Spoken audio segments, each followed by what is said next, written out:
niečo originálne si zavesíte na stromček, máme pre vás tip. Veľmi pekné a moderné sú gule, zvončeky alebo hviezdy z tzv. Falošného patchworku.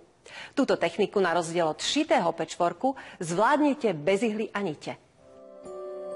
Výraz patchwork je prebratý z angličtiny a v doslovnom preklade znamená práca so záplatami. Pri spájaní malých kúskov látky do väčšej mozaiky sa fantázii medze nekladú a touto kreatívnou technikou môžete vyzdobiť takmer všetko. Pôvod patchworku je ale veľmi prozaický. V minulosti sa takto snažili gazdiné zúžitkovať zvyšky drahých látok. Jednoduchší a najmä rýchlejší je tzv. Falošný patchwork. Ja sa venujem tomu nešitému falošnému patchworku a vlastne princíp je rovnaký ako pri šitom patchworku, čiže jednotlivé kúsky stúch sa potom vlastne špendlia v jednotlivých vrstvách na polystyrenové základy, pričom teda na to, aby sme dosiahli ten výsledný vzor, môžeme kombinovať jednotlivé stuhy. Kúpiť sa dajú rôzne polystyrénové tvary, no pani Machová odporúča začať s guľou. Na tieto vianočné ozdoby sa zvyknú používať, aspoň teda pre začiatok, by som odporúčala taftové stuhy. Ja používam teda saténové stuhy. Ak môžem odporúčať, tak v nylonovej kvalite.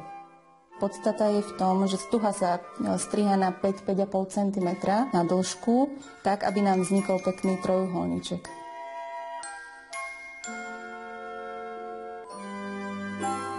Tieto stuhy sa špendlia v jednotlivých vrstvách tak, aby sme dosiahli nejaký určitý žiadaný vzor.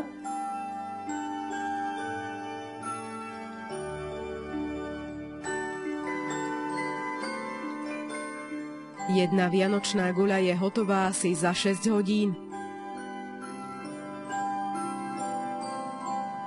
Na internete nájdete videonávody aj na iné tvary ozdôb.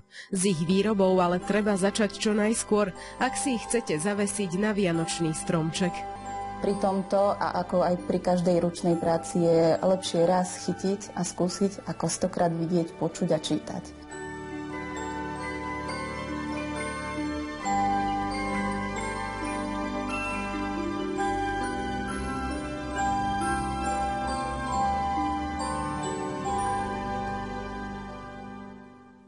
Tak máte ešte dosť času na výrobu takýchto originálnych ozdôb. Potešia si viac ako tie z obchodu.